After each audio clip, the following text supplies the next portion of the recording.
성경이 바로에게 이르시되 내가 이 일을 위하여 너를 세웠으니 곧 너로 말미암아 내 능력을 보이고 내 이름이 온 땅에 전파되게 하려 함이라 하셨으니,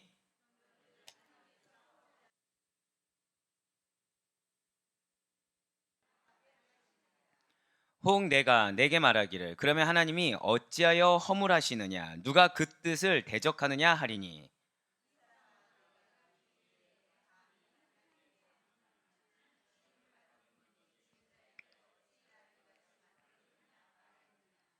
토기장이가 진흙 항덩이로 하나는 귀 있을 그릇을 하나는 천 있을 그릇을 만들 권한이 없느냐.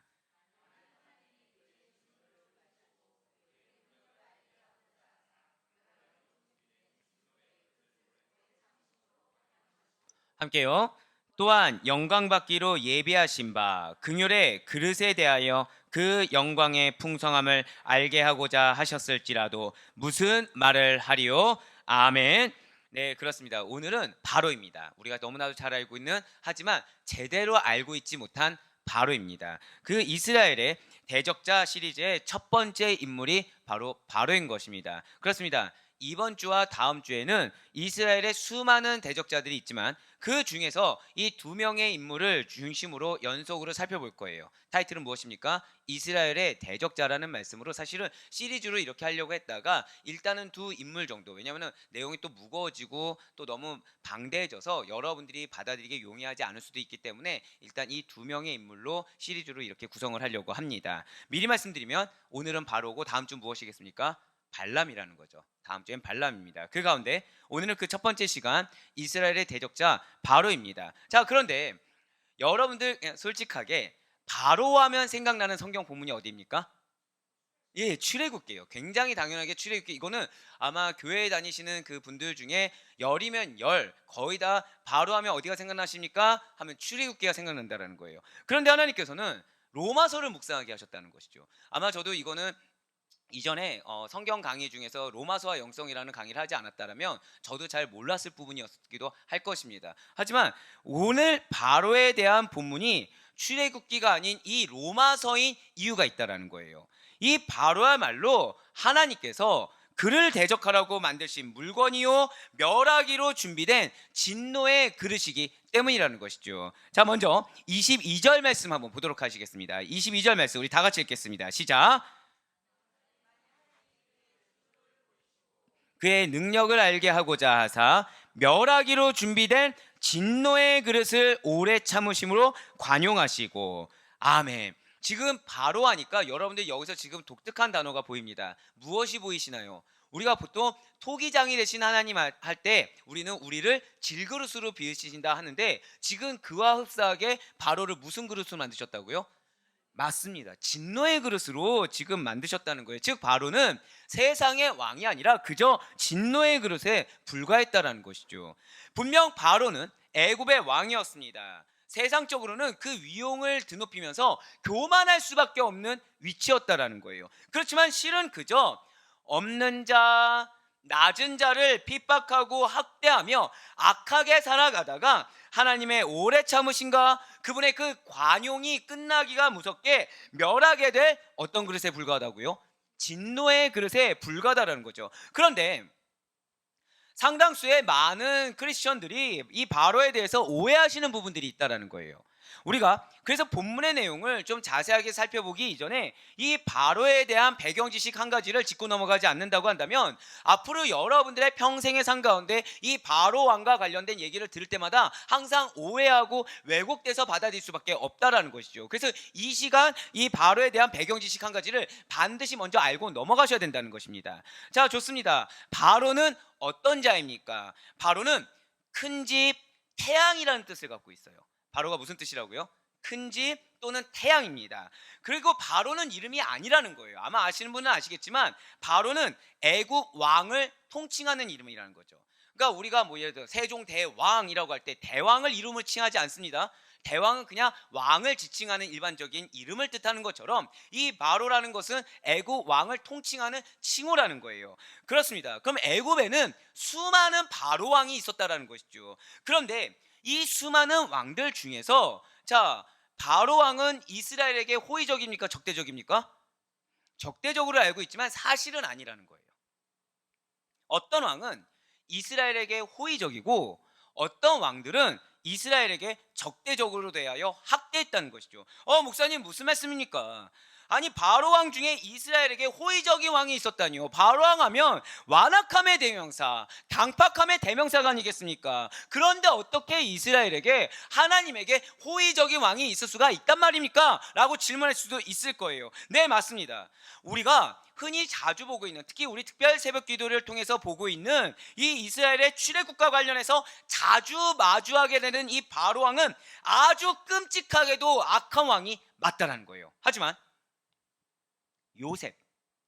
요셉이 애굽에서 총리를 하던 때를 생각해 보시길 바랍니다. 야곱 가족이 애굽에 이주하던 당시에, 즉 요셉이 애굽에서 총리를 하던 그 시절에 애굽을 다스리던 바로 왕이 있습니다.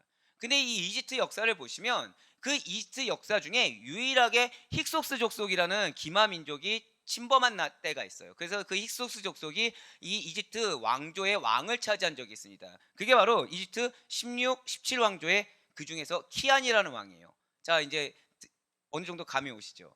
이 키안이라는 때의 총리가 누구였겠습니까? 요셉이라는 거예요. 그러니까 요셉이 애굽에 기여한 업적과 성과 때문에 이 키안이라는 그 파라오, 그 바로 왕은 이스라엘에 대해서 굉장히 호의적이었다는 것이죠. 그러나 오랜 세월이 지나가게 됩니다. 점차 요셉의 업적을 멸시하는 바로 왕이 생겨나기 시작한다는 거예요. 그리고 그런 악한 바로 왕들이 포커싱을 두고 있는 것은 이 이스라엘 백성의 강력한 세력화였습니다. 너무 잘 뭉치는 거예요. 그리고 기능도 뛰어난 겁니다. 뭘 맡겨도 잘하는 거예요. 그러면서 번창하기는 이루 말할 수 없을 정도로 애굽인들과는 다르게 번창하는 거죠. 그러면서 자기네들은 기형이 나옵니다. 근데 여기는 나오는 아이들마다 다 장성하고 건강한 거예요. 자, 여기서 한 가지 또 알아야 될 거는 애굽의 아이들은 어땠다고요? 기형이 나오는 거예요. 근데 이 히브리인들, 이스라엘 백성들은 장성한 강건한 아이들이 나왔습니다. 왜냐하면 애굽의 잘못된 우상 중에 하나가 뭐였냐면, 신에게 선택받은 아이가 태어나게 하기 위해서는 피가 섞이면 안 된다는 게 있어요. 그래서 이 당시 때 고위층, 왕족층에서 유행한 것이 무엇입니까? 근친홍이라는 거죠. 그래서 근친홍으로서 나올 수 있는 온갖 기형이 시대를 지날수록 계속해서, 근데 근친홍 중에 문제가 뭐냐면 빨리 죽는 겁니다. 그러니까 어린 나이를 넘어갈 수가 없다라는 거예요. 즉 자신들은 자녀가 태어나도 장애가 있던가 아니면 더 빨리 흔한 말로 요절하게 되는데, 이 이스라엘 백성들 아이들 어떻습니까? 쑥쑥쑥쑥 잘 자라는 거죠. 너무 번창하는 것입니다. 그러니까 그 바로 왕들의 가장 고민거리이자 가장 큰 문제가 뭐냐면 그 나일강이 범람하는 것, 즉 물 치수와 더불어서 이 백성들이 얼마나 건강하게 잘 태어나서 자라느냐, 그러면서 상대적으로 다른 민족들을 얼마나 쇠퇴시키느냐, 여기에 정치적인 포커스가 있다는 거예요. 그래서 이스라엘 백성의 강력한 세력화를 막기 위해서는 자신들이 살기 위해서 무자비한 사륙과 학대를 서슴지 않았다는 거죠. 이것은 선민 이스라엘을 고센 땅에 보내시사 큰 민족을 이루게 하시려는, 저 따라 고백하실게요, 하나님의 뜻, 즉 이스라엘 백성들이 큰 민족을 이루는 것, 번창하는 것, 창대케 되는 것은 누구의 뜻이라고요? 하나님의 뜻이라는 거예요. 그 하나님의 뜻에 정면으로 배치되는 악한 행위라는 것이죠. 모세와 연관된 바로의 왕들 3명은 요셉을 알지 못하였기 때문에 이스라엘에 대해서 적대적이었습니다. 마찬가지로 하나님에 대해서도 대적했다는 거예요. 그런데 지금 제가 방금 말씀드린 것 중에 좀 뭔가 색다른 단어가 들리셨을 겁니다. 뭐죠? 제가 방금 모세와 연관된 바로 왕이 몇 명이라고 말씀드렸습니까? 3명이라는 거예요. 이 정도는 우리 아델 부인은 이제 기억하셔야 됩니다. 그렇습니다. 애굽의 악한 바로 왕들 중에서 이 모세의 생애 사건과 관련된 대표적인 인물 왕이 3명으로 손꼽을 수가 있다는 겁니다. 그러니까 동일한 한 명의 바로 왕이 쭉 이어온 것이 아니라 3명의 바로 왕이었다는 거예요. 그들은 모세 출생 당시의 바로 왕이 있습니다. 자, 그 애굽의 공주가 이렇게 데려와서 키웠던 그 출생 당시의 바로 왕이 첫 번째고요. 미디안 도피 당시에, 그러니까 바로 그 모세를 죽이려고 했던 그 바로 왕이 있어요. 그리고 출애굽하려고 모세가 찾아갔을 때 홍해에 그 군사들이 수장됐던 출애굽 당시에 바로 왕이 있었다라는 것이죠. 먼저 모세 출생 당시에 애굽을 통치하던 애굽 왕족은 아까는 왜 힉소스 족속이었다고 말씀드렸습니까? 이때는 함족 계통의 제18왕조입니다. 그러니까 요셉에게 호의적이었던 왕조는 16, 17왕조였다고 한다면 지금은 다시 되찾게 된 거죠. 다시 함족으로 되찾게 된 겁니다. 그게 18왕조예요. 그때 애굽의 바로왕은 투트모스 1세라고 합니다. 실제 역사적으로도 있는 인물이에요. 투트모스 1세였고 이 투트모스 1세 바로왕이 애굽 민족의 그 안정화를 도모하고자 애굽 민족이 아닌 타 민족을 억압하는 정책을 실제로 펼치게 됩니다. 그 정책 중에 하나가 애굽의 고센 지방에 거주하고 있던 이스라엘에 대한 탄압이었다는 거예요. 누가요? 바로 이 투트모스의 1세가 말입니다. 자, 그리고 두 번째로 모세가 애굽인을 살해했어요. 그리고 미디안으로 도피했을 당시의 바로왕은 투트모스 3세입니다. 투트모스 1세, 그 다음에 투트모스 3세라는 것이죠. 그런데 이 투트모스 3세가 그러니까 여기서 또 하나 알아두면 왜 이 애굽인을 살해했을 때 바로왕이 모세를 죽이려고 했는지 알 수 있게 돼요. 이 투트모스 3세가 언제 왕위를 오르게 되냐면 10살 미만의 굉장히 어린 나이에 올라옵니다. 이거는 몇 세의 나이인지 정확히는 나와 있지 않아요. 10살 미만이다 정도만 나와 있습니다. 그러다 보니까 이 애굽을 어린 나이로 다스리는데 어려움을 갖게 되죠. 그러니까 우리나라에서도 그 왕이 일찍 죽고 그 세자가 어린 나이에 왕위에 오르면 자, 본인이 통치를 하나요? 누가 대신 통치하나요? 섭정이란 걸 하지 않습니까? 자, 벌써 이제 눈치 빠르신 분들은 벌써 알기 시작하셨어요. 이런 투트모스 3세를 그래서 섭정해주는 인물이 있다라는 것이죠. 누구겠습니까? 바로 어린 모세를 양자 삼은 바로의 공주. 자, 저를 따라 고백하실게요. 핫셉수트. 예, 요 정도는 알아둡시다. 다들 바로의 공주로만 알지 핫셉수트 정도는 모르는데 핫셉수트인 것입니다. 예, 외울 필요는 없어요. 그냥 이 정도가 있구나, 그 정도만 알아두시면 돼요. 자, 근데 여기서 제일 중요한 것은 뭐 이름이 중요한 것이 아니라 이 투트모스 3세를 섭정한 인물이 누구라고요? 핫세수트예요. 핫세수트인데 몇 년간 섭정을 하냐면 이 바로의 공주 핫세수트가 어린 투트모스의 3세 바로왕이 52년 동안 왕노릇하는 중에 실질적인 섭정을 23년간을 하게 됩니다. 그러니까 10살 때 왕이 올랐다고 생각해 보세요. 23년이면 몇 세까지 한 거예요? 33세. 자, 그러면 아무리 어리다고 해도 이 투트모스 3세는 어머니 핫세수트의 그 섭정에 감사할까요? 불만이 있을까요? 100% 불만이 생기죠. 마음이 어려운 거예요. 좋지 않습니다. 그런데 핫세수트가 자신은 무시해요. 너는 아직 어려. 이 말이에요. 그럼 누구를 또 총애했을까요? 아이러니하게 모세를 총애합니다. 이 투트모스 3세보다 10살가량 나이가 많은 모세를 총애를 하면서 애굽을 다스리는 실질적인 정치에 점점 더 이 핫세수트가 관여하기 시작합니다. 그러니까 이 투트모스 3세는 엄마에 대한 마음도 안 좋아 죽겠는데 웬 굴러들어온 돌이 자신의 위치를 위협하는 것처럼 보이는 거예요. 그러니까 평상시 갖고 있는 마음이 무엇입니까? 질투인 거죠. 질투를 가져요. 그러던 찰나에 형제라고 했지만 나는 형제로 여겨지던 그 사람이 사람을 죽인 거예요. 기회인 거죠. 얘기를 들어볼 생각하지 않고 어떻게 해요? 그래서 죽이려고 달려드는 겁니다. 애굽인 살해 사건이 일어나자마자 기다렸다는 듯이 모세를 죽이려고 했다라는 거예요. 무엇 때문에요? 이런 정치적인 이유 때문에 말입니다. 마지막 세 번째로 출애굽 당시에 하나님을 대적하던 그 애굽의 바로 왕은 아멘호텝 2세라고 합니다. 예, 자, 다시 정리해서 말씀을 드리면 바로 왕이 모세의 생애 사건과 직접적으로 관련된 인물은 총 몇 명이다?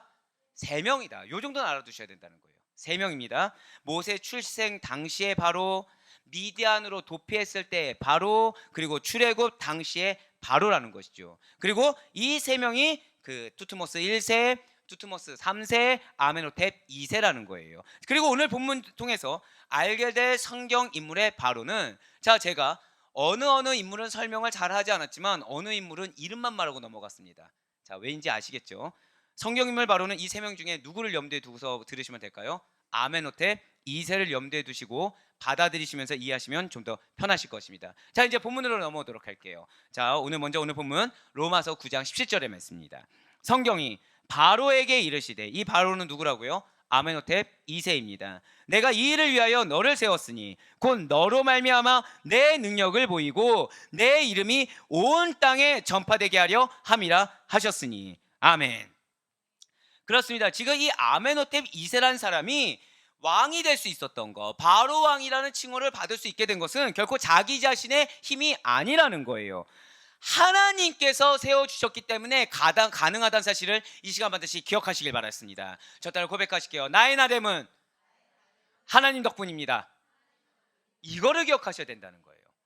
이거를 기억하지 않으면 우리는 자연스럽게 누구처럼 따라가게 되는 거예요? 아멘호텔 2세처럼 우리는 따라갈 수밖에 없다는 것이죠. 하나님이 지금 나를 한 명의 아버지로, 한 명의 어머니로, 한 명의 아내로, 한 명의 남편으로 세워주셨다. 하나님이 나에게 이런 직분을 주셨다. 하나님이 나에게 지금 이런 사명을 감당하게 하셨다. 하나님이 지금 더 안 좋은 상황 가운데 처해 있을 나를 지금 그래도 세워주셔서 이런 환경 가운데 놓아주셨다라는 하나님의 섭리에 대한 믿음이 있어야 된다는 것이죠. 하나님의 예정하심에 대한 믿음이 존재해야 된다는 거예요. 그렇습니다. 역사의 주관자이신 하나님께서는 당신의 능력의 위대함과 그 이름을 온 세상에 알리기 위해서 여러분과 저를 세우신 줄 믿으시길 바라겠습니다.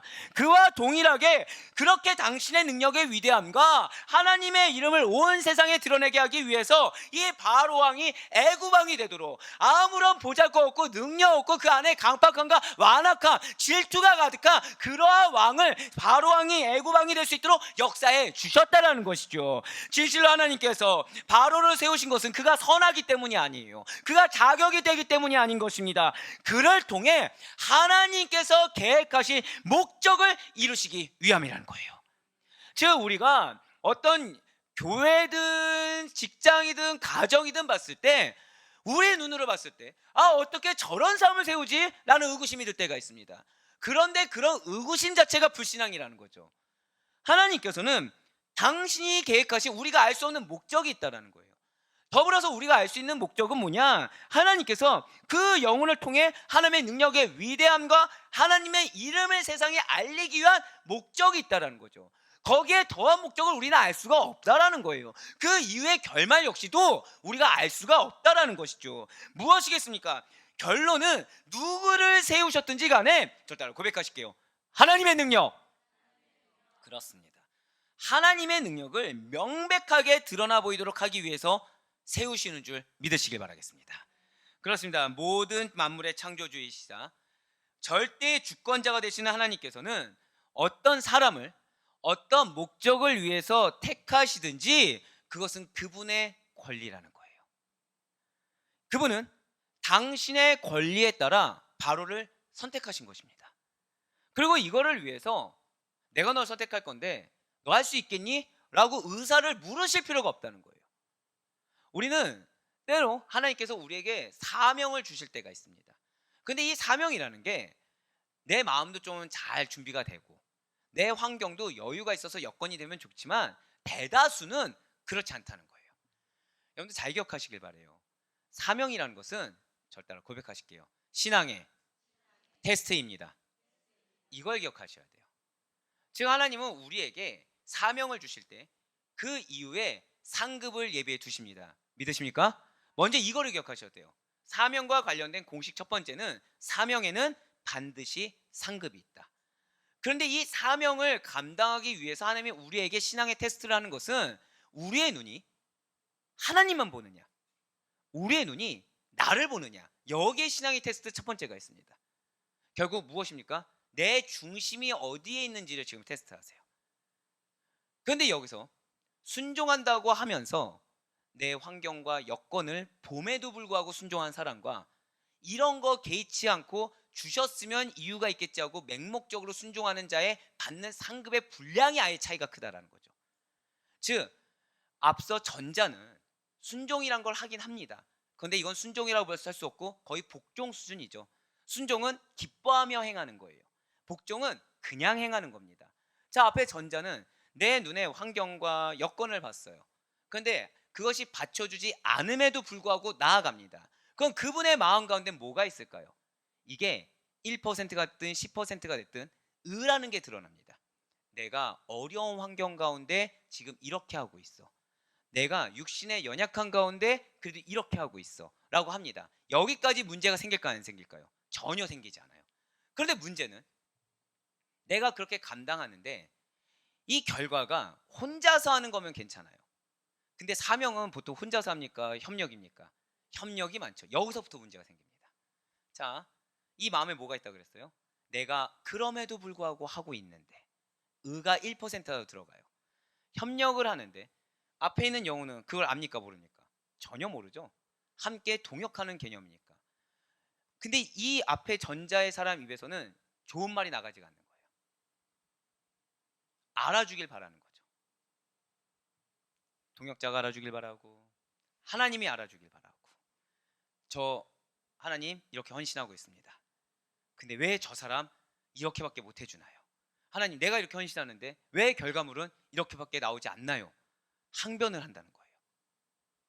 하나님은 상급을 주기 위해서 사명을 줬는데 그럼 이 사명을 신앙의 시험 단계로 떨어뜨리는 건 누굽니까? 내 의라는 거예요. 내 의라는 거죠. 그런데 지금 뭐라 말씀드렸나요? 하나님께서 누구를 택하든지 무엇을 주시든지 간에 그것은 그분의 권리라는 거예요. 우리에게 물어볼 필요도 없고 우리의 여건을 따질 필요가 없다는 것입니다. 왜요? 사명은 누구의 일입니까? 인간의 일입니까? 하나님의 일입니까? 하나님의 일이죠. 그러면은 누구의 능력으로 감당이 가능합니까? 하나님의 능력으로 감당이 가능하죠. 그러면은 내가 그럼에도 불구하고 이렇게 순종한다라는 것은 알게 모르게 누구의 힘으로 감당한다고 고백하는 거예요? 내 힘으로 감당한다고 고백하는 거예요. 내 시간으로 감당한다고 고백하는 거죠. 그러니까 내 힘으로 감당한다고 얘기하지 않는 사람들조차도 내 시간을 들이고 있다라는 인식을 알게 모르게 하고 있다라는 거예요. 자, 사랑하는 여러분들, 여러분들의 시간은 누구의 것입니까? 예, 하나님의 것이라 얘기하는 거예요. 그런데 여러분들의 생활 전선, 여러분들의 환경 딱 눈앞에 있으면 그 시간은 누구의 것이 돼요? 내 것이 된다는 거죠. 그러면서 뭐라 얘기합니까? 아, 그래도 잠을 내일 사역을 위해서 1시간이라도 자야 되는데. 아, 내가 이렇게 하기 위해서는 2시간이라도 좀 시간이 있어야 되는데. 갑자기 시간이 누구게 돼요? 내게 된다는 거죠. 우리 오늘 특별 새벽 기도 때 맨 마지막 메시지가 무엇이었습니까? 주신 말씀, 주신 은혜를 죽은 문자로 하지 말자고 하지 않았습니까? 결국 우리는 하나님의 내 시간은 하나님의 시간입니다. 알아요 몰라요? 알고 있는데 이게 내 의가 하나가 들어감으로 말미암아 이것이 죽은 문자처럼 살아 생동력 있게 역사하지 못하게 만든다라는 거예요. 분명히 하나님이 여러분들에게 사명을 주신 것은 여러분들에게 상급을 주시기 위해서 은혜를 주시기 위해서 당신과 동행하는 기쁨을 누리게 하시고 그 가운데 하나님의 기적을 경험하게 하시며 그 가운데 하나님의 그 저 땅에 천국이 임하는 것을 직접 이 땅 가운데 몸소 먼저 체험하게 하기 위한 놀라운 긍휼의 축복의 때가 임하기 위해서 하나님께서 역사하시는 건데 나 하나라는 누르기 나 하나라는 누르기 지금 뭐라 표현드렸어요? 누르기 변질시켜 버린다는 거예요. 근데 제가 왜 방금 누르기라 표현했을까요? 나에서 끝나지 않는다는 거죠. 자, 아까 동역자하고 얘기를 했습니다. 좋은 말이 안 나와요. 그러면 앞에 있는 동역자는 또 어떻게 돼요? 실족을 하게 된다는 거죠. 앞에 있는 동역자는 여건이 받쳐주셔서 합니까? 아니면은 안 받쳐주는데도 합니까? 우리 중에 이 바쁜 현대 세월을 보내면서 시간이 남아도는 사람은 절대 존재하지 않습니다. 하다못해 뒤에 청년들이 있지만 미안해요. 백수조차도 미안할 이유가 없지. 다 직장이 있으니까. 네, 백수조차도 바쁘다는 거죠. 백수조차도 바쁘다는 거예요. 그러니까 누구 하나 헌신하지 않는 사람은 교회에 존재하지 않는다라는 것입니다. 그런데 얘기하면서 나는 누굴 주장하고 있어요? 내 헌신만 얘기하고 있다는 거예요. 나의 기준에 내가 생각한 사역의 기준에 맞춰주길 바란다는 거죠. 교회만 그럴까요? 가정도 그렇다는 것입니다. 사랑하는 여러분들, 남편의 역할이 있습니다. 믿으십니까?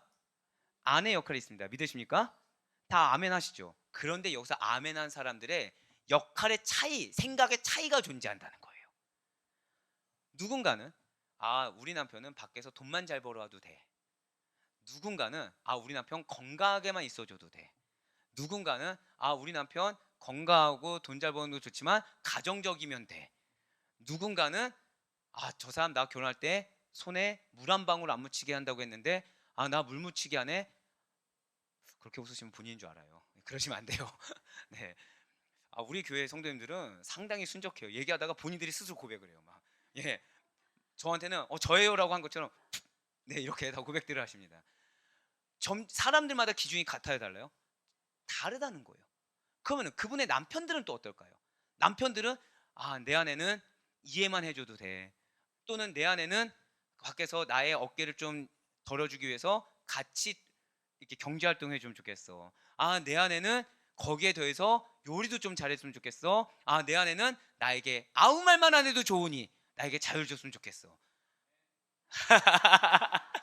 사랑합니다. 지금 면제부예요, 면제부. 오늘 무슨 날? 예, 저분 아무도 못 건드리는.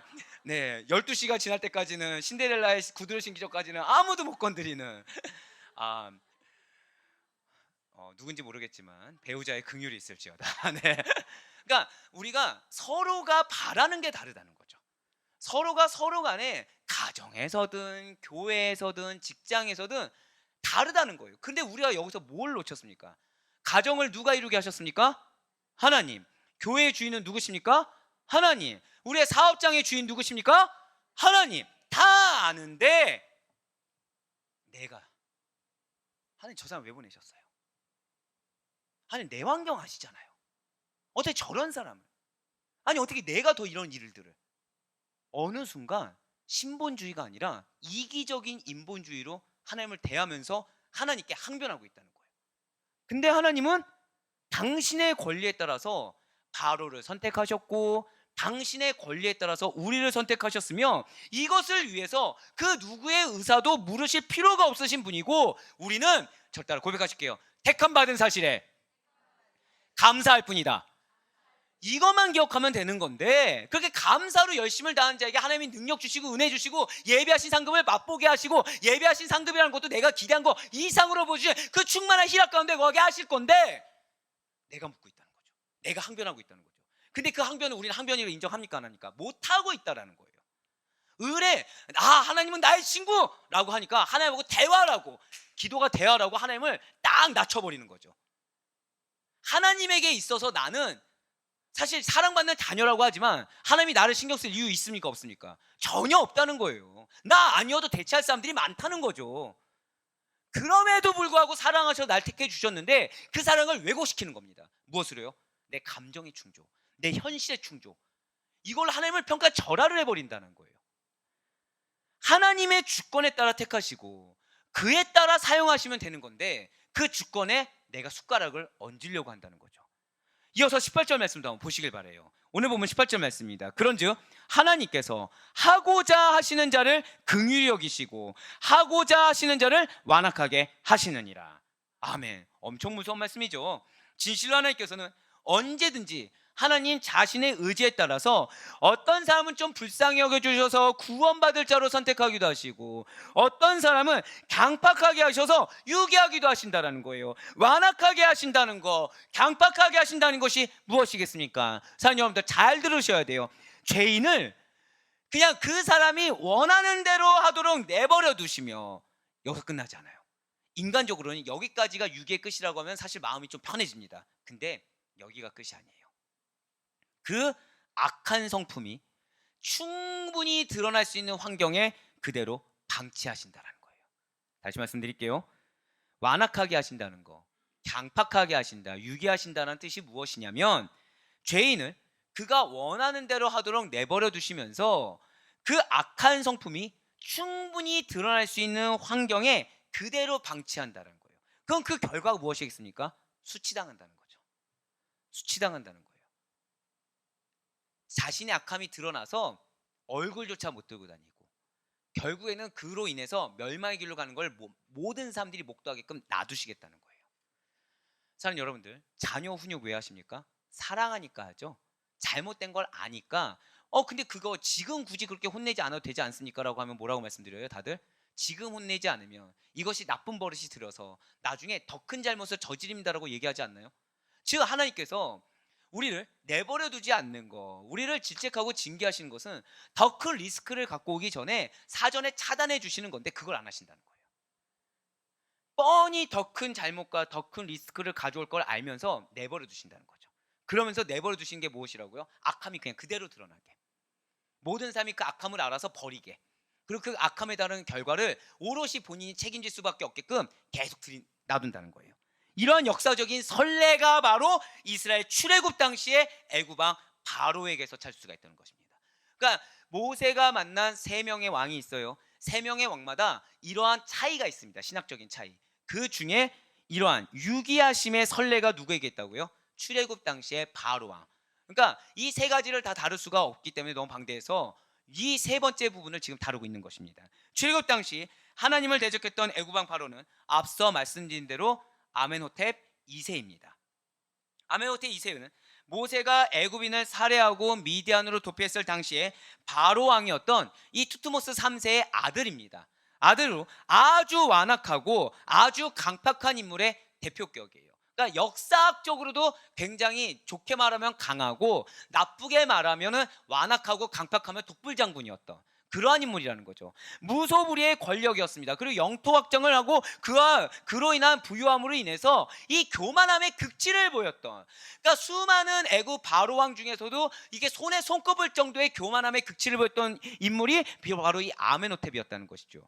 예, 수많은 전쟁포를 잡아서 노예로 부리는 것을 당연하게 알고 있습니다. 선민 이스라엘에게 노역의 짐을 무겁게 함으로 말미암아 학대했다는 거예요. 바로 출애굽기 5장 11절과 14절의 말씀이 그러합니다. 너희는 짚을 찾을 곳으로 가서 주어라. 그러나 너희 일은 조금도 감하지 아니하리라 하셨느니라. 14절입니다.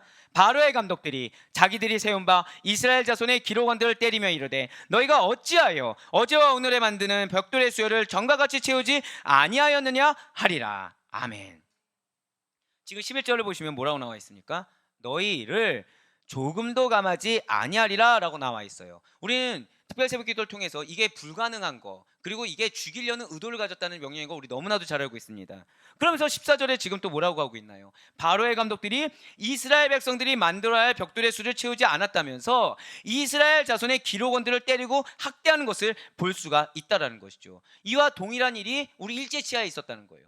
그러니까 우리가 생각했을 때 일제치하에 있을 때 이 일본인들이 우리를 직접적으로 학대했다고 생각하지만 사실은 그런 사례는 거의 없고요. 거의 없다는 말은 안 맞죠. 그런 사례보다 더 많은 것이 이렇게 감독관들을 칩니다.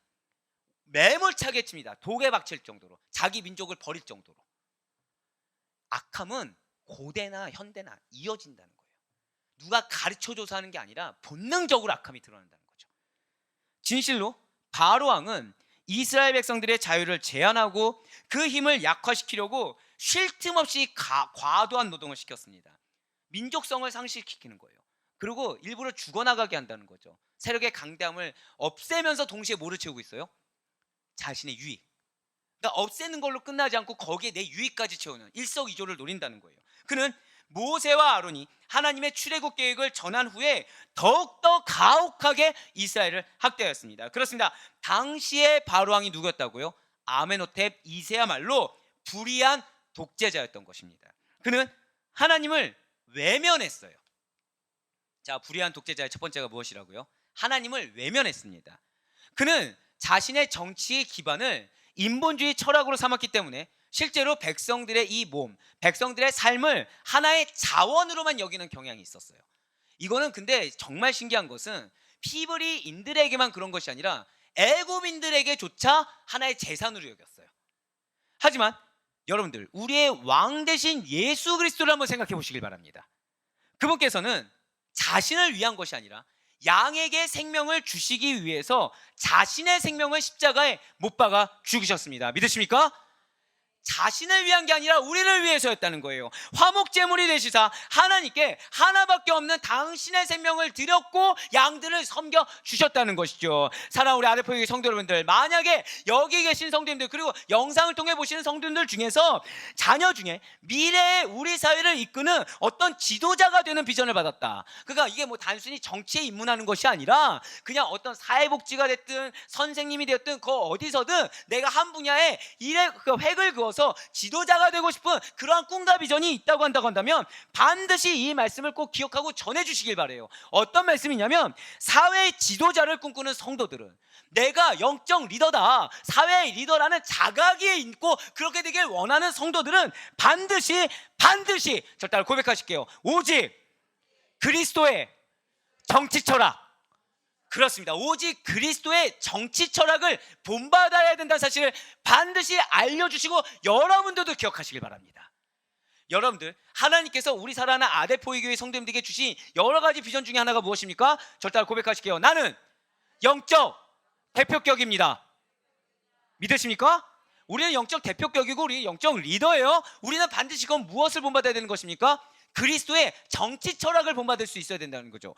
그리스도의 정치 철학이 무엇입니까? 바로 마태복음 20장 25절로 26절 말씀이 그 정치 철학을 잘 드러내고 있다는 거예요. 우리 다 같이 마태복음 20장 25절로 26절까지의 말씀을 한 목소리로 읽도록 하시겠습니다. 시작.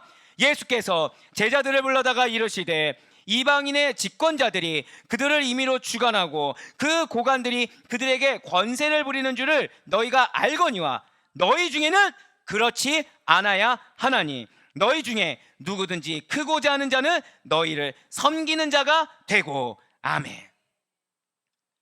무슨 말씀입니까? 권세를 부리는 지도자가 아니라, 한 번 더 저 따라 고백하실게요. 섬기는 리더자. 그렇습니다. 시키는 자가 아니라 섬김으로 상대를 변화시키는, 시키는 자가 아니라, 그래서 내 뜻을 따르라가 아니라 섬김으로 나의 삶을 통해 그 영혼들이 나를 본받게 하는 이러한 섬기는 리더자가 그리스도인의 합당한 지도자의 격이란 사실을 놓치지 마시길 바라겠습니다. 그리스도의 지도자의 합당한 격이 무엇이라고요? 섬기는 리더자라는 거예요. 섬기는 리더자. 바로 왕이 이 사실을 몰랐다는 거죠. 오늘날 많은 실족한 세상에 속한 자들이 이 권세를 부리는 그리스도인 리더자들 때문에 실족하게 됩니다. 그들, 세상 사람들이 그리스도인들에게 바라는 이상향이 있어요. 그것은 무엇이죠? 뭔가 남다르고 착하고 선하고 정직하고 성실하고 이걸 바랍니다. 그런데 자신들이 보는 교회 다니는 사람들은 오히려 더 악한 거예요. 자신의 이익이 있다고 한다면 물불 안 가리는 거죠. 그러면서 이분은 뭐라 그래요? 하나님의 영광을 위해서 내가 기도했더니 우리 김대리도 한번 나와봐, 하나님이 축복 주셔서 이런 물질의 축복을 주셔. 근데 김대리 눈에는 이거 비리잖아, 이거 악한 거잖아, 의심이 드는 거예요. 그런데 문제는 총애를 받던 김대리였을 땐 좋은데 찍히기 시작했어요. 문제는 여기서부터 생깁니다. 찍히기 시작하니까 세상의 지도자들보다 더 악하게 구는 거예요. 마치 이 사람이 나가지 않으면 안 될 정도로 악하게 군다는 거죠. 그러면서 자신이 갑질을 하기 시작합니다. 그래서 실족하는 거예요. 누가 싫어하시겠습니까? 한 영혼이 천하보다 귀합니다. 믿으십니까? 내가 아무리 갑질을 하고 싶고 내가 아무리 인정받고 존경을 받고 싶다고 하더라도 그것이 한 영혼에게 실족이 된다면 그걸 과감히 내려놓을 수 있어야 돼요. 오히려 그 자리를 나의 섬김, 나의 희생으로 채워줬을 때 다른 사람 몰라도 한 분은 알아주십니다. 예수 그리스도 한 분의 인정으로 감사하며 만족할 수 있는 우리 아델포이 교회 성도님 될 수 있기를 간절히 소망합니다. 그런데 이게요, 특별한 게 아니라는 거예요. 예수님이 말씀을 통해서 주셨죠. 너희 중에는 그렇지 않아야 하나니. 너희 중에 일부는 그러면 안 돼, 이렇지 않으셨어요. 너희 모두는 그러지 말라고 하셨습니다. 믿는 자는 섬기는 리더자들입니다. 믿으십니까? 이걸 잊어서는 안 된다는 거예요. 싸움이 언제 일어납니까? 내가 인정받으려고 할 때, 내가 존귀함 받으려고 할 때, 그때 싸움이 일어나요. 부부싸움 왜 일어납니까? 감정의 충돌 왜 일어나요? 인정받지 못했다고, 내가 무시당했다고 생각했을 때 싸움이 되지 않습니까? 물론 여러분들은 알 수가 없겠지만, 저도 알 수 없습니다. 우리 서로 다 존경받고 있잖아요. 거짓말쟁이들, 다들 뻔뻔하게 보시기는 내가 인정받는 게 아니라 예수님이 인정받으면 족하다는 마음이 우리의 마음이 되길 간절히 소망합니다. 예, 그렇습니다. 바로왕이 그 사실을 몰랐어요. 그는 하나님을 알지 못했기 때문에 하나님께서 자신을 애굽의 왕이 되게 하셨다는 것을 몰랐으며, 이 백성들, 하나님이 보내주신 백성들을 통치하는 바른 방법 또한 알 수가 없으니까 실천할 수도 없었다는 거죠. 바로 왕 자신이 펼친 이 이스라엘을 학대하는 정책으로 말미암아 자신의 백성이었던 이 이스라엘 백성들이 얼마나 고통받고 있는지, 또 그로 인해서 바로 왕을 얼마나 자주 원망하고 있는지 계속 모른 척 뒷짐만 지고 있었다는 거죠. 자신의 정답을 이야기하면서 백성은 이래야 돼, 백성은 이래야 돼, 그 말 뒤에 숨어서 이러고 있었다는 거예요. 그냥 딱 뒷짐지고. 그렇다면 그는 자신의 죄악을 결국 알아차렸겠습니까? 아니라는 거예요. 중요한 것은 인정하지 않았다는 거죠. 문제를 자신에게서가 아니라 피해자들에게서 찾았다는 거예요. 어디 감히 백성들이, 어디 감히 노예들이, 피해자인데 가해자가 자신이 정답이라고 주장하는 아이러니한 상황을 이상하게 여기지 않았다는 거죠. 자신의 왜곡된 신념과 잘못을 정답이라고 주장하기 위해서 오히려 영혼을 무시하고 죽이는 생각과 행동을 해버렸다는 거예요. 그렇습니다. 안타깝게도 바로 왕은, 저 따라 고백하실게요, 회개의 은혜, 맞아요, 회개의 은혜를 하나님께 받지 못했다는 것이죠. 사랑하는 여러분들, 반드시 기억하시길 바랍니다.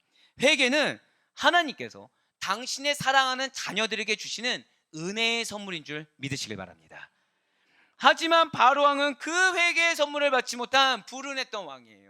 안타까운 인생입니다. 비참한 인생이었어요. 사랑하는 우리 아데포유교회 성도 여러분들, 진실로 하나님께서는 그 은혜로서 죄인으로 하여금 회개하게 하시고 그리하여 그를 죄악과 죽음의 자리에서 끌어올려 주시는 하나님이신 줄 믿으시길 바랍니다. 그냥 단순히 내 니즈를 채워주시는 하나님이 아니라 죽을 뻔한 인생을, 멸망 가운데 처할 인생을 끄집어 올려주신다는 거예요. 무엇으로요? 회개의 은혜로 말미암아 말입니다. 그리고 그러한 자에게 최후의 승리를 예비해 주시는 거예요. 끌어올리지 않고 늪 가운데, 죽음의 늪 가운데 있는데 거기에서 우리가 승리 주세요, 승리 주세요 해봤자 소용이 없다는 거죠. 하나님 보시기에 제일 시급한 건 무엇입니까? 죄의 늪에서 끄집어 올려야 된다는 거예요. 그 상태에서는 죽기 직전인 사람이 나에게 승리의 멸관을 주세요. 멸관 쓰고 죽으면 무슨 소용이 있겠습니까? 하나님은 그가 뭐부터 얘기하신 거예요? 너 지금 구원받아야 돼. 너 지금 그 상태에 있으면 멸망당해. 너 지금 죄의 늪에서 나오는 게 우선이지 네가 지금 멸류관 쓴 게 뭐가 급한 일. 그 얘기를 아무리 해도 귀를 닫는 거죠. 눈은 어디에 포커스를 둬요? 멸류관 이러고 있는 거예요. 하나님 그가 응답을 안 하시죠. 하나님의 가장 큰 관심사는 구원입니다. 하나님의 가장 큰 관심사는 생명입니다. 믿으십니까? 이걸 놓치지 말아야 된다는 거예요. 사랑하는 여러분들, 기도의 응답이 원활히 되길 원하십니까? 두 분만 아멘인 걸로. 정말로 원하신다면 여러분들의 구원에 먼저 관심이 있으셔야 돼요. 여러분들의 영생에 먼저 관심이 있으셔야 돼요. 그래서 여러분들이 최소한도로 구원의 확신, 부활의 소망, 이거를 기억하지 않고 내 기도 제목이 땅의 것에 쏠려 있다. 아, 지금 그래서 하나님이 나에게 지금 응답을 안 해주시는구나. 왜 우리 목사님은 금식하고 기도하면 누구도 응답되고 누구도 응답되고 누구도 응답됐는데 왜 나는 응답되지 않을까?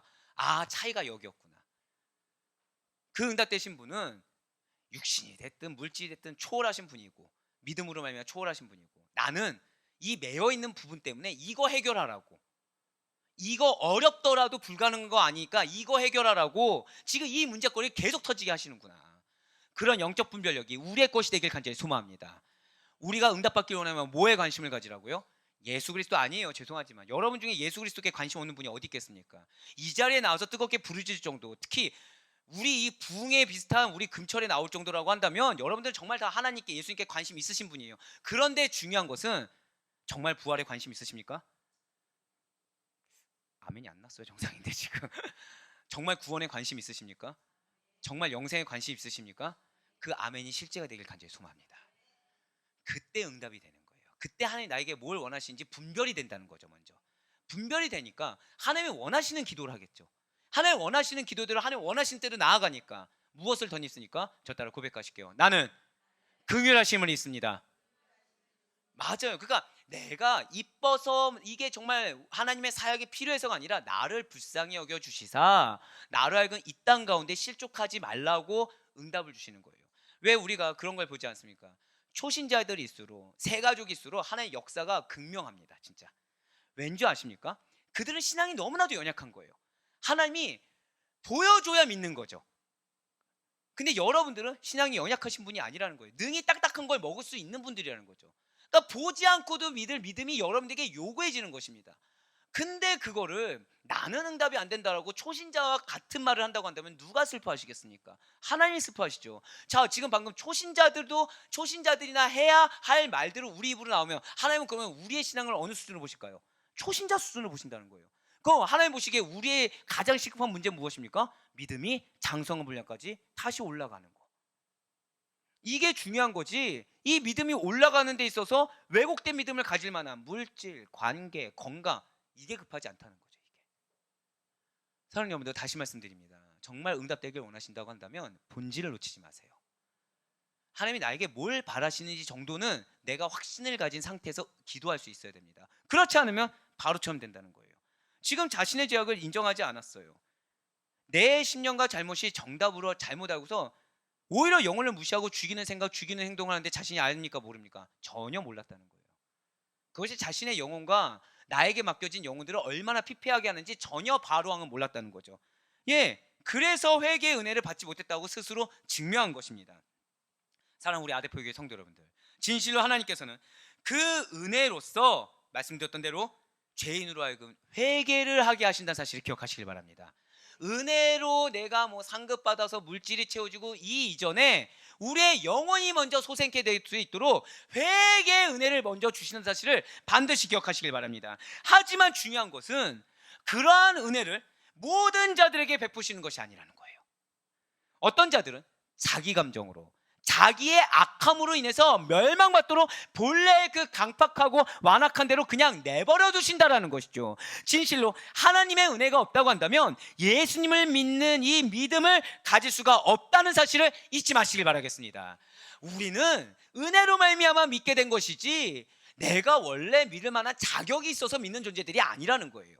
우리가 그 이 본질적인 기본을 놓쳤을 때, 아, 은혜로 내가 믿게 돼서 이 자리에 있었지, 이걸 놓쳤을 때 우리의 눈이 자연스럽게 나의 의가 드러날 만한 환경을 본다는 거죠. 그렇지만 본질을 보면, 아, 내가 은혜로 믿게 되었어. 그럼 뭐만 바라보니까? 하나님만 보게 되겠죠. 하나님만 보니까 땅이 보입니까 안 보입니까? 안 보여요. 우리 마음이 언제 어려워지죠? 땅에 문제가 보이니까 그 문제가 마치 내 것 같이 여겨지고 하나님의 것이 아닌 내가 다 책임져야 될 것 같으니까 마음이 걱정 근심이 있는 겁니다. 배우자랑 다퉈요, 자녀랑 다퉈요. 내 마음이 왜 어렵죠? 내가 뭘 잘못했는지를 인정이 안 되는 거예요. 왜요? 억울함. 나를 보고 있으니까. 나는 어디 지금 있습니까? 땅에 있잖아요. 나는 정확히 나를 보려면 뭘 봐야 돼요? 저 따라 고백하실게요. 내 안에 계신 성령님, 내 안에 계신 성령님을 봐야 되는데 내 감정을 보고 있는 거죠. 내가 판단되어지는 내가 당한 일들을 보는 거예요. 내가 당한 일들은 또 뭐가 있습니까? 상대가 나를 위해서 희생하고 헌신하는 게 보이는 게 아니라 내가 한 희생이 보여지는 거죠. 지금 나는 하나님을 봅니까? 나를 봅니까? 나만을 보고 있는 거예요. 그것도 옛 모습의 나. 성령님이 소유한 새롭게 거듭난 나가 아니라 옛 성품, 옛 모습의 나를 지금 보고 있다는 거죠. 하나님이 아니라. 하지만 기억하셔야 돼요. 우리는 은혜로 말미암아 구원받은 그리스도입니다. 믿으십니까? 이게 우리의 본질이에요. 은혜로 구원받았으니까 구원을 주신 이를 봐야겠죠. 이때 더 이상 땅의 문제거리들이 여러분들에게 문제거리가 안 되는 거예요. 내가 먼저 오늘 우리 새벽 때 말씀드린 것처럼 감사를 고백하는 거, 잘못을 인정하는 거는 큰일이 아니게 된다는 거예요. 그 말 한마디가 중요하지 않게 된다는 거죠. 왜요? 하늘을 보니까 그 말 한마디는 중요하지 않는 거예요. 무슨 말이 제일 중요합니까? 하나님께서 너가 내 사랑하는 백성이요 내 자녀다, 이 말이 제일 중요한 거거든요. 다른 거 말하지 않는 거예요. 뭐 내 배우자 자녀들이 나를 알아주냐 안 알아주냐 이게 중요한 게 아니라 하나님이 나를 알아주는 거, 이 사실이 제일 중요하게 된다는 거죠. 그러니까 옆에 있는 사람이 욕을 하든 속을 썩이든 이게 중요하지 않아요. 내가 하나님 속 안 썩이면 되는 거고 하나님이 나 인정해 주면 되는 걸로 전환이 된다는 거예요. 그런데 우리가 지금 그렇게 됩니까? 안 되고 있다는 거예요. 그래서 우리에게 회개의 은혜를 내려주신 줄 믿으시기 바랍니다. 결국 우리가 회개하게 만드는 거, 근데 우리가 회개하려는 마음을 줄 때 우리 어떤 마음이 듭니까? 왜 나만? 억울해지는 거예요. 그게 은혜인 줄 모르고, 그게 축복인 줄 모르고 자연스럽게 누구 봐요? 내 남편이 이렇게 잘못했는데, 내 아내가 이렇게 잘못했는데, 내 자식 새끼들이 내 속 속인 게 이게 얼마인데 지금 왜 나한테만 그러십니까? 딱 이러는 거죠. 은혜인 줄 모르니까. 이거랑 똑같은 거예요. 여러분들한테 배우자가 금괴 한 덩이를 딱 준 거예요. 금괴. 뭐 몇 그램이죠? 하여튼 뭐 어쨌든 줬다고 생각해 보세요. 지금 시급 100만 원을 준 거예요. 근데 100만 원 준 걸로 화내실 분 계십니까? 아무도 없잖아요. 10만 원을 줬어요. 10만 원 준 걸로 화내실 분 계십니까? 아무도 없습니다. 막 10만 원 줬는데 왜 이거밖에 안 줬어? 이럴 분이 없잖아요. 왜 나한테 10만 원 줘서 나 시험 들게 했어? 이러지 않잖아요. 그렇죠? 우리가 그러고 있는 거예요. 그 사람 덕분에 회개의 은혜란 걸 받아서 하나님과 교제하고 하나님을 더 친밀하게 만나게 됐는데 왜 나에게 은혜를 줬어? 이러고 있는 거랑 똑같다는 거죠. 영적으로 분별할 수 있는 우리가 되길 간절히 소망합니다. 최소한 그게 축복인지 저주인지 정도는 구분할 수 있는 우리가 되길 소망합니다. 회개의 은혜인 거예요. 그렇다고 해서 본래 원죄에 의한 악함 그대로 살아가다가 멸망할 죄인들 중에 이렇게 몇 명을 선택하여 구원해 주신다고 한들 그에 대해서 은혜의 근원지가 되시는 하나님께 항의할 수도 없다는 거죠. 하나님 왜 저 사람은 구원해 주시고 왜 이 사람은 구원하지 않습니까? 라고 할 권리가 우리에게 없다는 거예요. 이렇게 하나님께서 내버려 두시는 자들은, 그렇게 유기당한 자들은 그 자신의 본래의 죄악된 성품 때문에 마음이 완악할 찔대로 완악해져서 하나님 뜻을 아주 적극적으로 대적하며 멸망의 길로 달려가게 되는 것입니다. 사랑하는 여러분들, 믿음이 은혜입니다. 믿으십니까? 회개할 수 있음이 은혜라는 거예요. 유기당하지 않은 것이 은혜라는 것이죠. 믿을 수 있는 길 앞에, 회개할 수 있는 그 기회 앞에 머뭇거리거나 스스로 나를 한번 보호해보겠다고 이렇게 안간힘을 쓰는 것, 이것이 곧 불순종이요 가장 큰 어리석음이라는 사실을 기억하시길 바라겠습니다.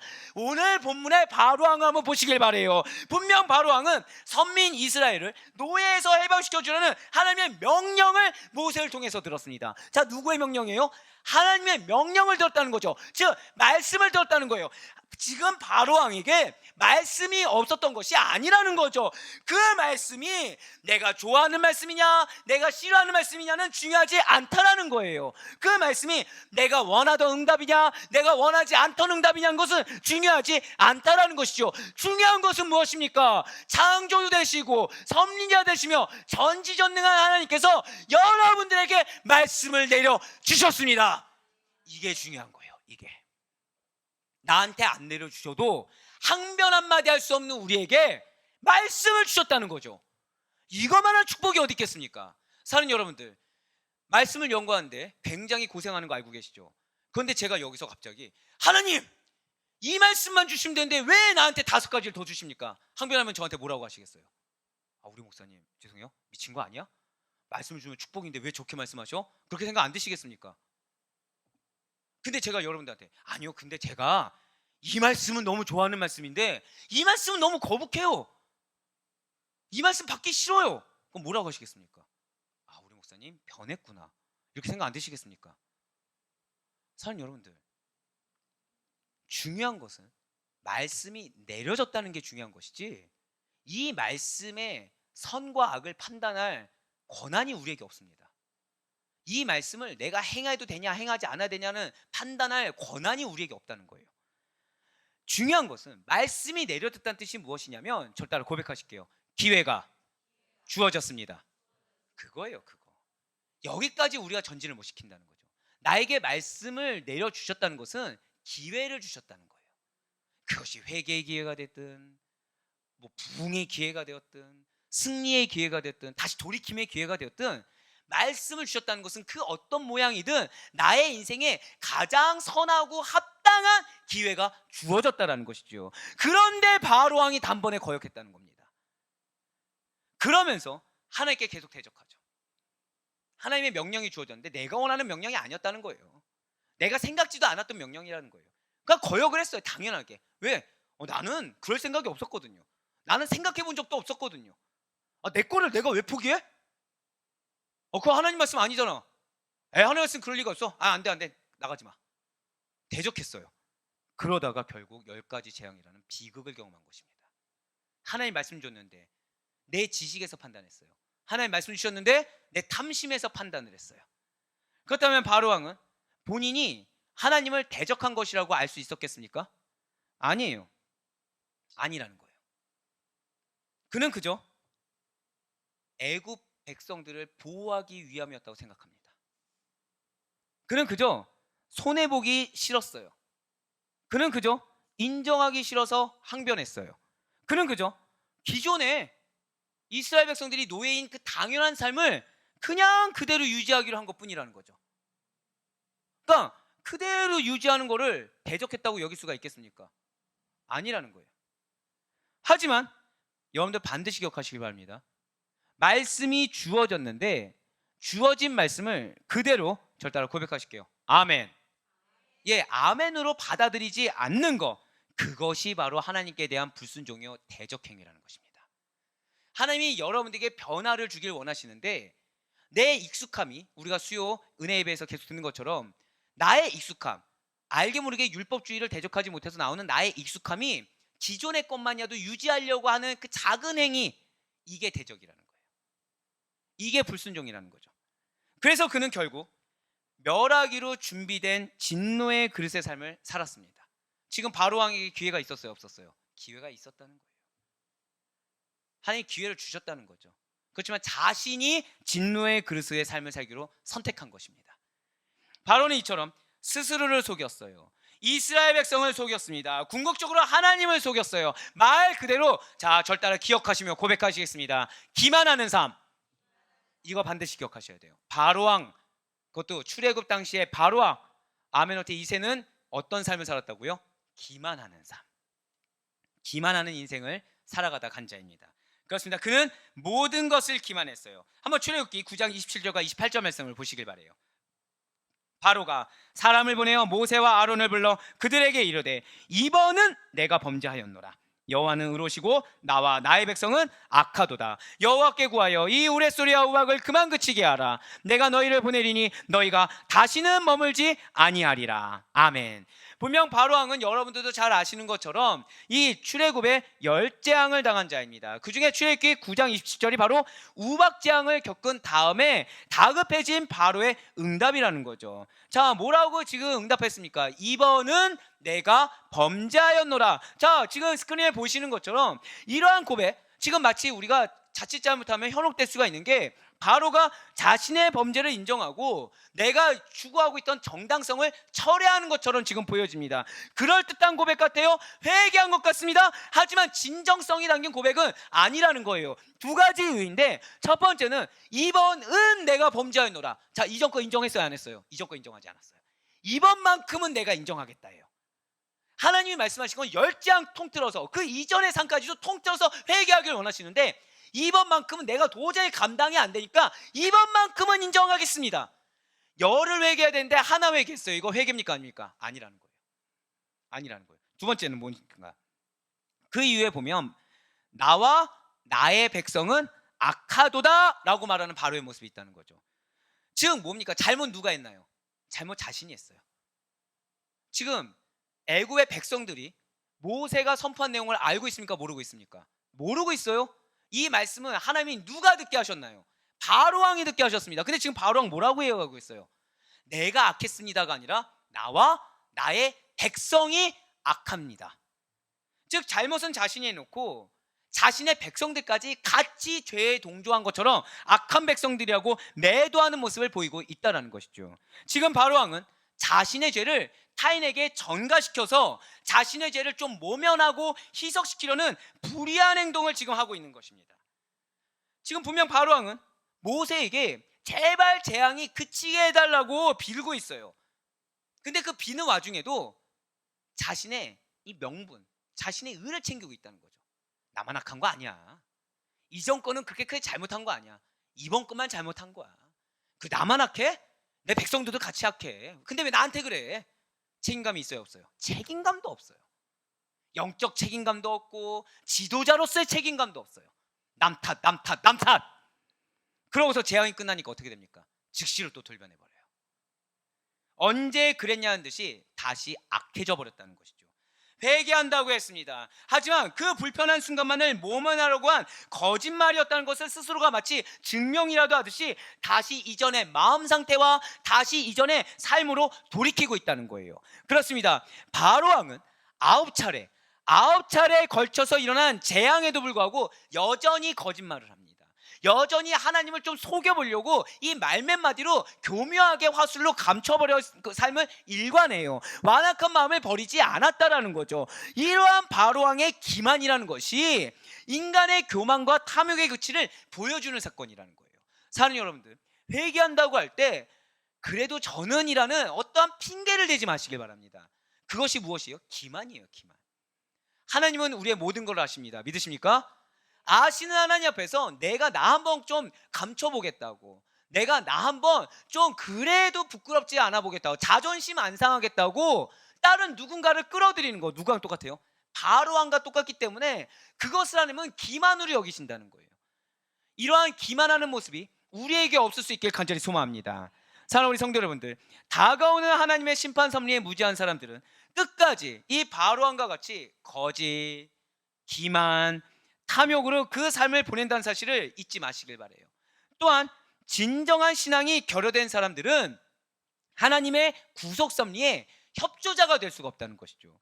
협조자가 아니라 그리스도인은 하나님의 협조자로 살아가야 되는 자들입니다. 믿으십니까? 그러니까 나를 위한 삶이 아니라 누구를 위한 삶이에요? 하나님을 위한 삶이기 때문에 하나님 뜻에 나를 맞추어서 협조하는 게 당연한 삶이라는 거죠. 그런데 진정한 신앙, 참된 믿음이 결여된 사람들은 자기 말을 한다는 거예요. 자기 말. 자기가 판단하고 자기가 결정짓고 자기 이야기를 한다는 거죠. 협조자가 아니라 결국 누가 주인공이 돼야 되는 거예요? 내가 주인공이 돼야 돼요. 내가 이름이 드높아야 됩니다. 내가 인정받아야 됩니다. 내가 이렇게 보란 듯이 서 있어야 됩니다. 그리고 나를 이렇게 다 좀 올려주고 사랑해 줘야 됩니다.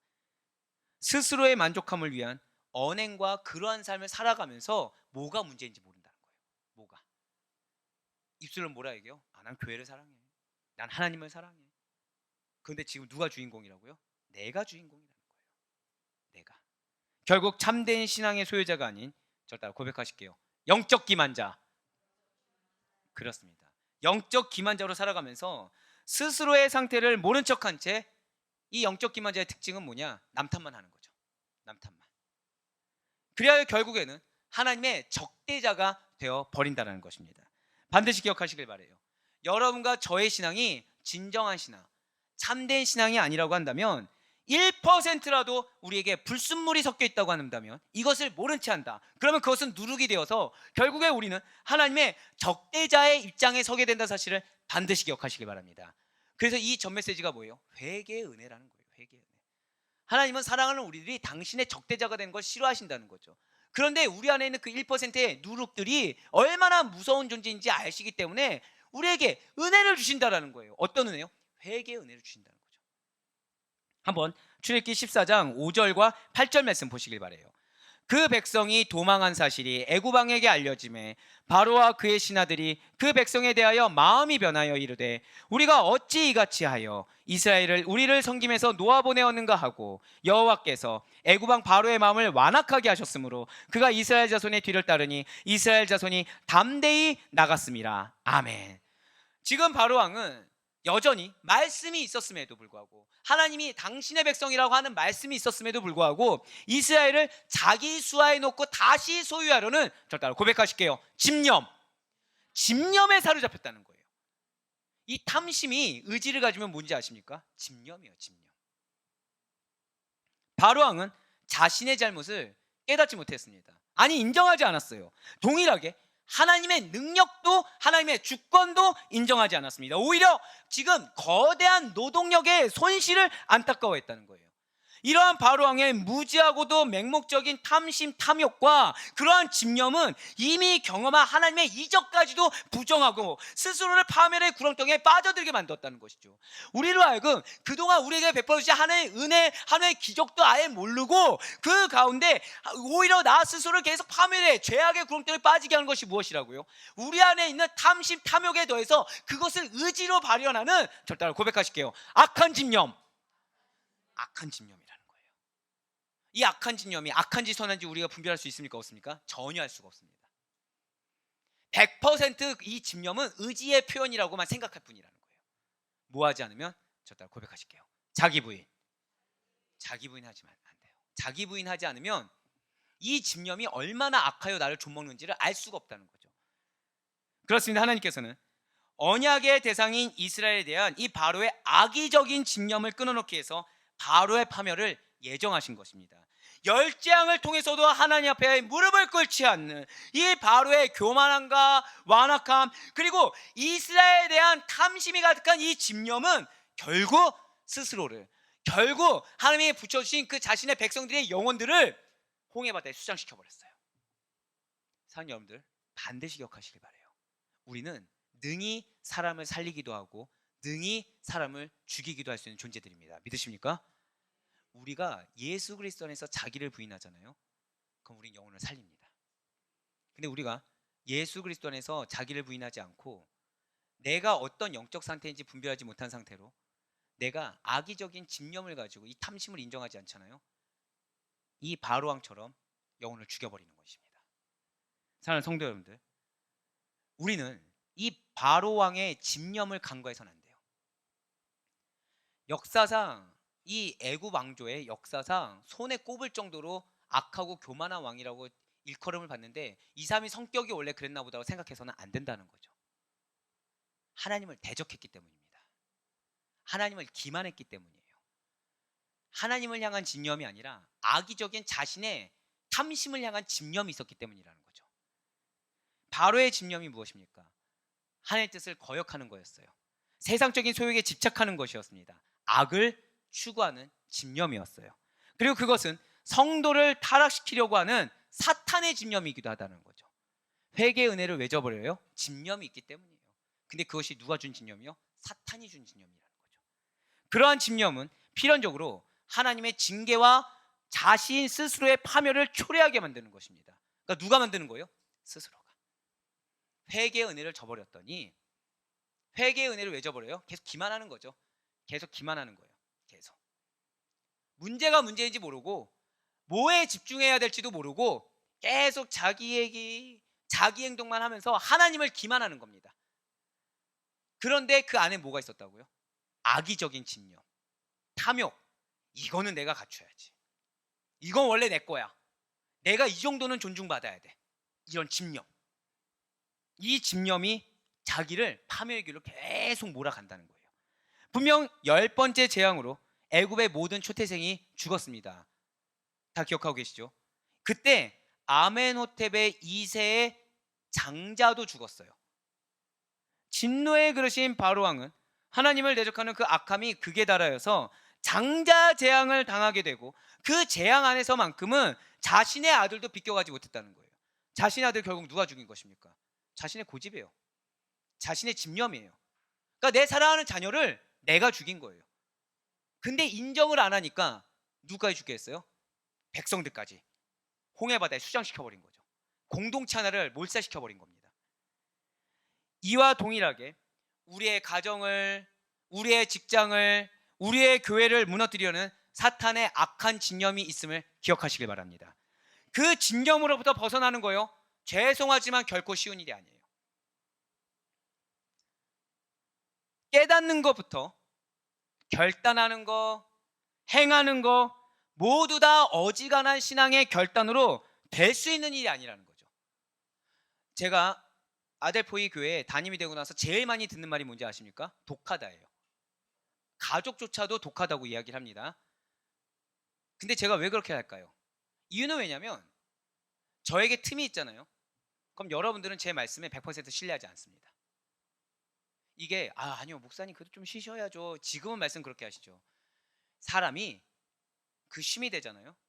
저조차도 1분 쉬던 게 2분 쉬고 싶어지고 2분 쉬던 게 4분 쉬고 싶어지고 이렇게 늘어나게 됩니다. 그럼 그걸 바라본 여러분들은 1분을 1분으로 받아들이냐? 절대 그렇게 받아들이지 않는다는 거죠. 여러분들을 못 믿어서가 아니에요.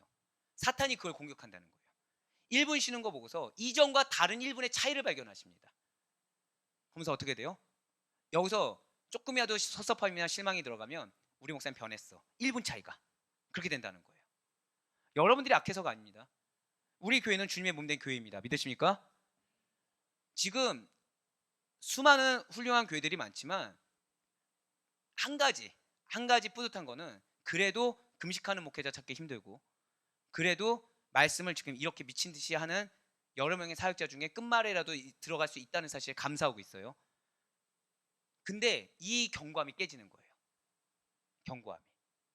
그게 독해지지 않으면 안 되는 겁니다. 틈을 주지 않으면 안 되는 거예요. 왜요? 제가 틈을 주지 않으면 최소한 제가 던지는 메시지에 대해서 여러분들은 의심할 거예요, 받아들일 거예요? 그래도 받아들이거든요. 왜 담임 목회자가 행실이 거룩하지 않아요? 그럼 들으시겠습니까? 절대 안 들으신다는 거예요. 행실이 흠을 잡은 건 없지만 본받을 만한 구석이 없어요. 그럼 들으시겠습니까? 안 듣는다는 거예요. 근데 여러분들이 제가 독하면 독할수록 최소한 제 말씀에 대해서 의구심은 안 품는다는 거죠. 아, 이 정도는 품을 수 있겠네요. 저 얘기 내 얘기인가? 이 얘기죠. 이 정도, 뭐 이 정도는 생각하셔야죠. 당연히 이 정도는. 왜 그런다고요? 사탄의 악한 집념으로부터 벗어나는 게 호락호락하지 않기 때문이라는 거예요. 그럼 제가 해야 될 최소한 역할은 무엇입니까? 일단 첫 번째로 여러분들을 깨닫게 하는 것부터 시작을 해야 되는 거예요. 두 번째로 무엇입니까? 여러분들이 도전을 받을 수 있도록 결단할 수 있는 자리는 제가 이끌어줘야 된다는 거예요. 그게 담임 목회자의 역할이라는 거죠. 여러분들의 문제가 무엇인지를 말씀을 통해 깨닫게 하고 그 깨닫게 하는 말씀이 들어가게 돕고 거기서 끝나지 않고 지식으로 끝나서 사문이 되지 않게 죽은 문장이 되지 않게 결단할 수 있게 찔러드리는 거. 제가 욕을 먹든 안 먹든 중요하지 않고 하나님께만 저도 욕 먹지 않으면 되는 거니까 찔러드리는 거. 그 다음에 행하는 건 누구의 몫입니까? 여러분들이 행할 수 있게 피할 구석을 찾지 못하게 도와드리는 거. 왜 이렇게까지 한다고요? 쉽지가 않기 때문이라는 거예요.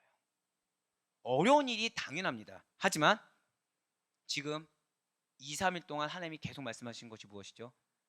우리 손해배상법, 상해보상법에 대해서 나오는 말씀이 동기가 중요하다. 그러면서 공동체가 견고히 되고 회복되어야 된다.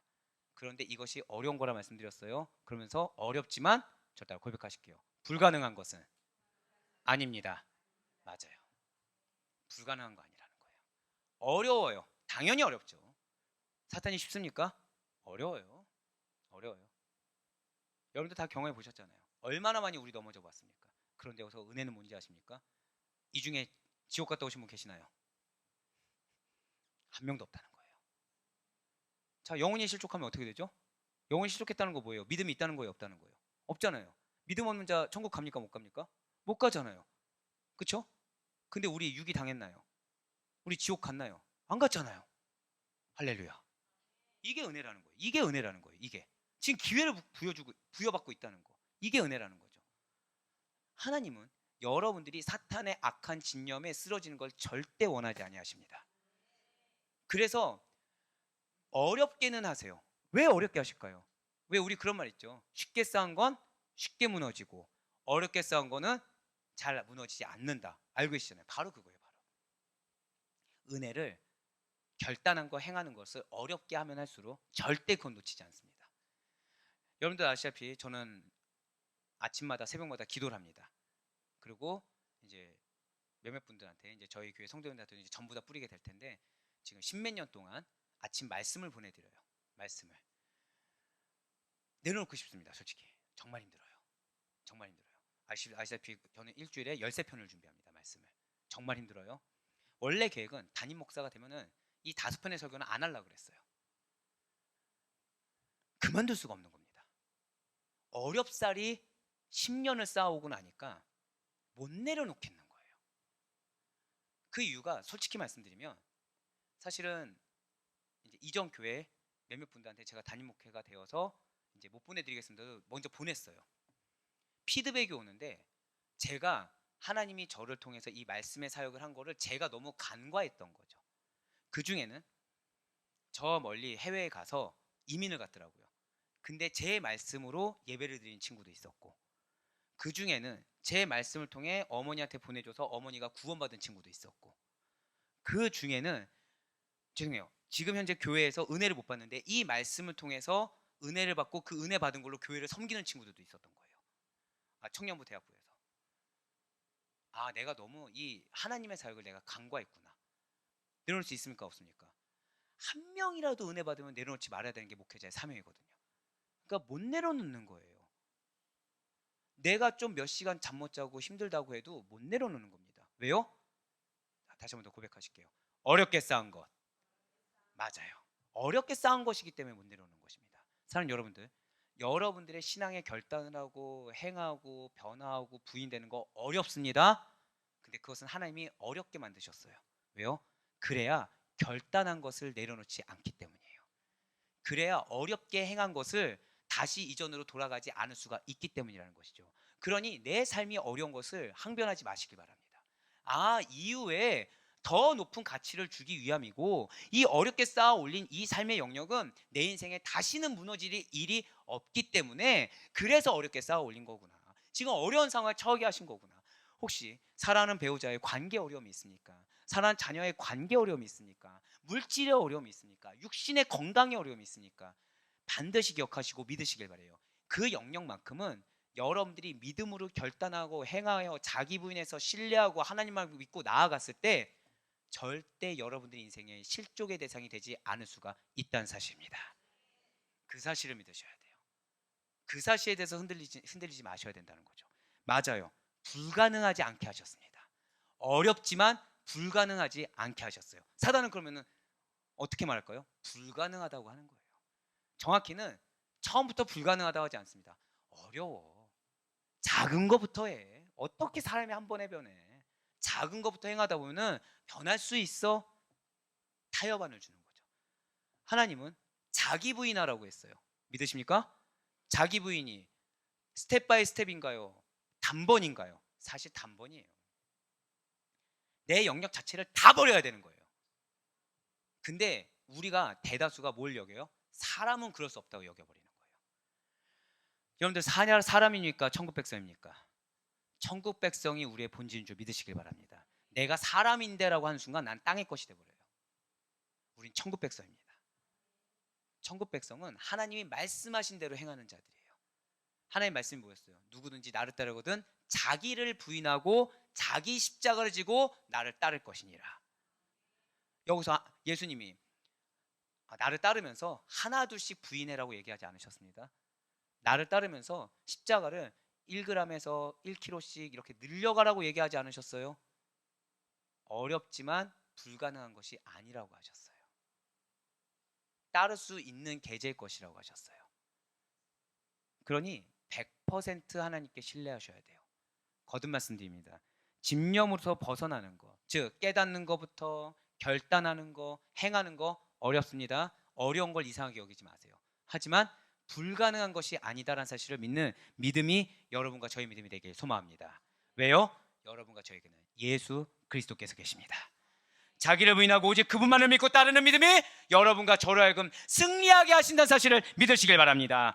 예수님의 부활 사건만이 우리를 치유시키시고 우리를 회복시키시다는 사실을 믿으시길 바랍니다. 로마서 9장 19절의 말씀을 보시길 바라요. 혹 내가 내게 말하기를 그러면 하나님이 어찌하여 어물하시느냐 누가 그 뜻을 대적하느냐 하리니. 아멘. 지금 이게 엄청 악한 말입니다. 왜요? 지금 하나님께서 당신의 절대 주권에 의해 인간들을 구원하시기도 하고 유기하시기도 하는데 하나님이 왜 인간을 비난하시는 거야? 당신에게 놓고서. 감히 인간이 어떻게 절대 주권을 가진 하나님께 대적이라도 할 수 있겠어? 누가 대적할 수 있겠어? 근데 하나님 왜 인간을 비난해? 라는 이런 질문, 이런 항변은 하나님을 대적하는 죄인들이 항상 제기해왔던 질문 중에 하나라는 거죠. 왜 우리 세상에 있는 친구들한테 그런 얘기 들어본 적 있지 않습니까? 그 전능하신 하나님인데 왜 사람 그렇게 죽이냐? 확 변화시키시면 되지. 전능하신 하나님인데 너 사는 꼬라지가 왜 그러냐? 잘 살 수 있게 해줘야지. 전능하신 하나님인데 야, 그 하나님 뭐 고난을 겪어야지 역사하는 하나님이야? 그게 하나님 맞아? 하나님은 고난을 겪지 말아야지. 인간적인 기준에서 얘기한다는 거죠. 인간이 바로왕처럼 완고해진다고 하더라도, 하나님을 배척할지라고 하더라도 이렇게 된 것이 거스를 수 없는 하나님의 주권적인 의지로 말미암은 것이기 때문에 이거에 대해서 하나님이 인간 책임을 물으면 안 되지. 하나님의 책임져야지 왜 자꾸 인간에게 책임 묻는 거야? 너네 하나님은 그렇게 비겁한 하나님이야? 이렇게 묻는다는 거예요. 아니라는 거죠. 인간이 하나님의 결정에 대항하거나 저항하는 것이 불가능하다고 해서 하나님의 행사가 불의하다던가 인간 자신이 구원받지 못한 데 대한 책임이 내가 은혜 받지 못한 책임이 하나님께 있다는 주장은 허무행을 하고 억지 논란에, 억지 논리에 불과하다는 거예요. 사랑하는 여러분들, 혼돈되어서는 안 됩니다. 바로가 구원에 동참하지 못한 것이 하나님의 독단적인 의지에 조종당한 것이 아니라는 거예요. 하나님 기회 주셨습니까? 안 주셨습니까? 기회 주셨어요. 단지 악한 자들이 마음에 하나님을 두기 싫어하는 그 상실한 마음, 즉 저를 따라 고백하실게요. 죄악된 본성. 맞아요. 스스로가 이미 죄악된 본성을 따라 하나님의 초청을 거부하였기 때문이라는 거죠. 말로는 하나님이 역사하지 않아서라고 했지만 이미 수많은 기회를 줬다는 거예요. 수많은 기회를 줬는데 내가 선택한 것은 하나님의 말씀이 아니라, 그 말씀 왜 선택 안 했다고요? 내가 원하는 말씀이 아니었거든요. 내가 이해할 만한 말씀이 아니었거든요. 내가 기대했던 말씀이 아니었거든요. 그 말씀 안 듣고 내 뜻대로 오라서 행했어요. 그래서 내가 징계받았어요. 저주받았어요. 근데 이 그동안의 기회는 싹 모른 척하고 책임을 누구에게 전가했어요? 바로왕처럼 하나님께. 책임을 누구에게 전가했어요? 내 탓이 아니라 나의 백성, 환경. 출애굽기 10장 28절에서 바로왕은 9번째 재앙이 흑암의 재앙을 당한 다음에 극도로 흥분을 합니다. 언성이 높아져요. 그러더니 왜 나에게 이런 일을 당하게 하느냐면서 이스라엘 백성들을 협박합니다. 그러면서 애굽을 떠나고 경고해버려요. 하지만 정작 스스로는 이 다음에 어떻게 하냐? 원을 보면 아무렇지 않아요. 괜찮은 척해요. 마치 자신의 예상이 있었던 것처럼 연기를 합니다. 하지만 바로왕은 그 다음에 어떻게 했죠? 다시 또 완악해져요. 그러니까 평온을 가장했어요. 근데 평온 전에 어떻게 했다고요? 언성이 높아졌죠. 흥분했어요. 협박하면 내보내려고 해요. 근데 진짜 내보내고 싶어 했습니까? 아니에요. 내 노예를 입고 싶었죠. 감정에 치달아서 입 밖으로 악을 내뱉어버린 거예요. 근데 내뱉은 거 본인이 알까요 모를까요? 알기 때문에 괜찮은 척했다는 거죠. 스스로 아무렇지 않은 척합니다. 마치 의연해진 척. 그러니까 거절을 해요. 너희 내 노예야. 내 거야. 내가 언제? 아니야, 그럴 일 없어. 다시 있어. 나 못 내보내겠어. 그런데 10번째 재앙을 그래서 자초했습니다. 출애굽기 곳곳에서 바로왕은 완악한 자임을 계속해서 그렇게 스스로가 계속 증거하고 있다는 거예요. 하나님이 기회를 주시는데 증거를 누가 했다고요? 스스로가. 사랑하는 여러분들, 서론에 말씀드렸던 것처럼 말씀을 거부하는 거, 말씀에 항변하는 거, 이것이 죄악입니다. 하나님이 나에게 말씀을 주셨는데 못 알아듣는 척, 거부하는 거, 다시 의심하는 거, 항변하는 거 다 죄악입니다. 이 중에 제가 이렇게 질문 드려볼게요. 여러분들 중에 하나님의 존재를 의심하는 분 계십니까? 하나님의 말씀에 대해서 항변하실 분 계십니까? 우리 아무도 없습니다. 그런데 말씀을 줬을 때 나는 마치 그 말을 한 것을 기억 못한 것처럼 내가 원하는 말씀이 아니라고 모르는 척하는 우리의 모습을 발견한다는 거죠. 하나님께 왜 나만요? 내가 이렇게 희생했는데, 내가 이렇게 헌신했는데, 우리 남편은요, 우리 애들은요, 우리 아내는요, 이런 마음, 마치 몰랐던 것처럼. 그러면서 자기가 이제 의인이 되죠. 어떻게 해요? 이제 하나님이 진노하신 걸 딱 알아요. 그러니까 내가 받아주는 거예요. 또 그거를. 그래, 내가 참고 지내주지, 내가 희생해주지. 근데 이 거짓된 평안이 오래 갑니까? 오래 못 간다는 거예요. 또 한 번 사건이 일어나면 언제 그랬듯이 이제 언성이 딱 높아지죠. 흥분을 하죠. 그러면서 상대의 영혼을 핍박하죠. 조롱하죠. 경멸하죠. 스스로가 증거하고 있다는 거예요. 스스로가. 사랑하는 우리 아대표교회 성도 여러분들, 결국 애굽의 바로는 그 마음을 주관하시는 하나님의 주권적인 뜻에 따라 결국 치명적인 피해를 입게 되었습니다. 치명적인 피해를 누가 자초했다고요? 스스로가. 반면에 하나님의 백성 이스라엘은 그 마음을 주관하여 주셔서 400년간 노예됐던 애굽으로부터 완전하게 해방을 받게 되고 약속의 땅의 섭리에 따라 가나안으로 이어지는 40년 광야 시대로 이어질 수가 있었다라는 거예요. 자, 오늘 보면 21절과 22절 말씀 보시길 바래요. 토기장이가 진흙 한 덩이로 하나는 귀 있을 그릇을, 하나는 천 있을 그릇을 만들 권한이 없느냐? 만일 하나님이 그의 진노를 보이시고 그의 능력을 알게 하고자 하사 멸하기로 준비된 진노의 그릇을 오래 참으심으로 관용하시고. 아멘. 진실로 여기서 말하는 진노의 그릇은 그리스도를 통한 하나님의 구원의 은혜와 그분의 사랑을 거부하고 불신앙의 길을 가는 모든 사람을 의미합니다. 진노의 그릇이 무엇이라고요? 불신앙을 행하는 자들, 모든 자들을 의미한다는 거예요.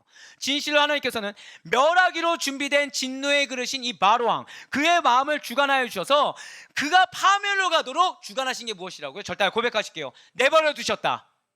맞아요. 그러니까 여러분들 마음 가운데 찔림이 있잖아요. 은혜요, 은혜. 나는 근데 찔림이 없는데 주변 내 아내든 누구든 옆에 동역자가 내가 듣기 싫은 말을 했잖아요. 은혜라는 겁니다. 은혜라는 거예요. 하나님 버리지 않았다는 증거가 된다는 거예요. 그로 말미암아 만민이 이스라엘 가운데 계신 하나님을 알게 하셨는데, 그렇게 내가 파멸하고서 알게 하시지 않게 하기 위해서 마음을 주장하여 주신다는 거죠. 옆에 있는 동역자를 사용해 주신다는 거예요. 그분의 능력과 그분의 이름과 그분의 말씀에 순종하는 사람들과 이 파멸에 당하는 자 바로왕을 봄으로 말미암아 새로운 언약 맺기를 원하시는 뜻을 알려주셨다는 거예요. 이렇게 유기당한 자는 이러지만 나는 너희하고는 새로운 언약을 맺고 싶어, 난 너희하고 세기를 행하고 싶어 라고 알려주셨다는 것이죠. 그래야 하나님께서는 독생자 예수 그리스도를 이 땅에 보내주시고 바로왕보다 더 완악했던 우리들에게 하나님의 이름을 알려주셨음을 믿으시기 바랍니다. 그 이름을 부르고 믿는 믿음을 지닌 사람들에게, 그러한 여러분과 저에게 영원한 생명과 구원을 허락하여 주신 것입니다. 할렐루야. 맞아요. 우리는 바로왕보다 완악했던 자들이에요. 여전히 지금 이 땅 가운데 살아가면서도 우리도 시시각각으로 하나님을 기만합니다. 시시각각으로 내가 내려놓지 못한 영역에 대해서 집념을 발휘해요. 하지만 하나님은 우리에게 기회를 주고 계시다라는 것이죠.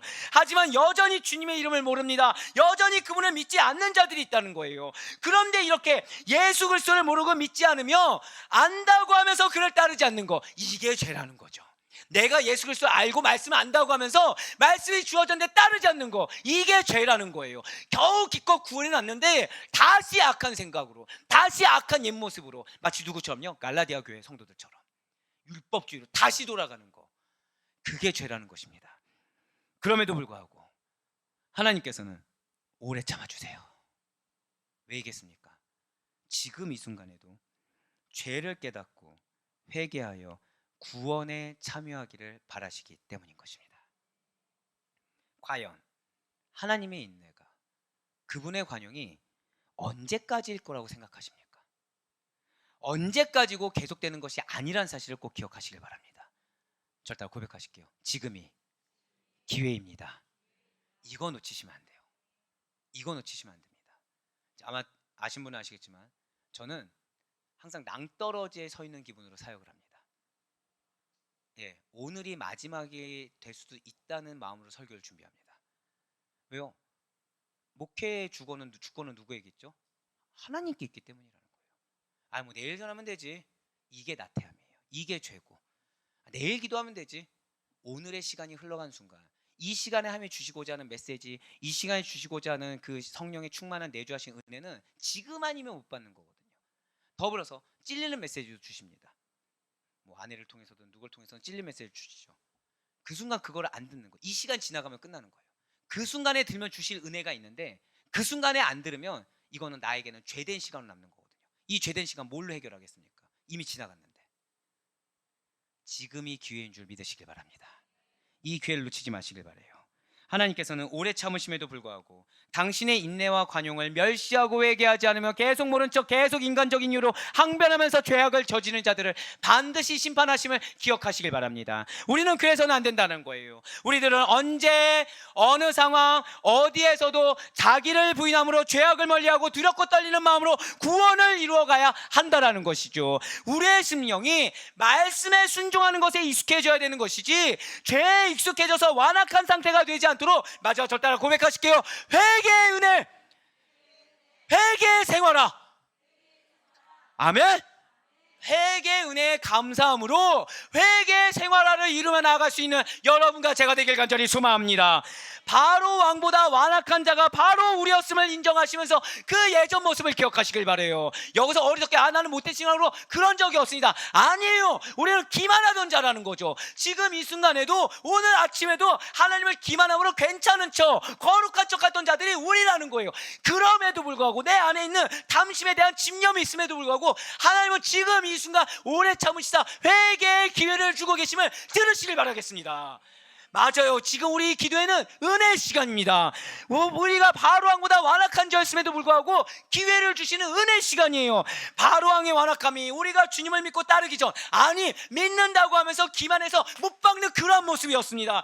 다시 과거의 상태로 돌아가서는 안 된다라는 거예요. 우리는 완악한 바로의 모습, 거듭나기 전에 하나님께 범죄한 옛 모습으로 돌아가서는 안 됩니다. 벗어나야 되는 거예요. 마치 출애굽하듯이 줄 바로왕을 이룰 수 있는 여러분과 제가 되길 간절히 소망합니다. 그러니 정말로 바로왕권 얻기는 나의 어떠한 모양이, 그것이 내가 인정이 되든 인정이 되지 않든, 내가 납득이 되든 납득이 되지 않든, 하나님 보시기에 그것이 어떠한 완악함이라고 한다면 그저 그대로 있는 그대로 받아서 버리시고 주님의 말씀 앞에 부드럽고 순한 잎이 되신 가운데 순적하게 자라기를 원하시는 우리 안에 믿음의 나무들이 울창한 숲이 되는 놀라운 구원의 역사를 맞이할 수 있는 우리 모든 성도님들 될 수 있게 간절히 소망합니다. 그 희망과 지차 집념의 바로왕의 모습이 아니라 회개의 은혜를 덧입은 자에게, 어렵지만 불가능한 것이 아니기 때문에 결단하며 행하는 모든 자들에게 주시는 놀라운 구원의 역사와 회복의 은혜가 이 기도의 시간에 모두 나에게 임할 수 있기를 주님의 이름으로 간절히 축원합니다.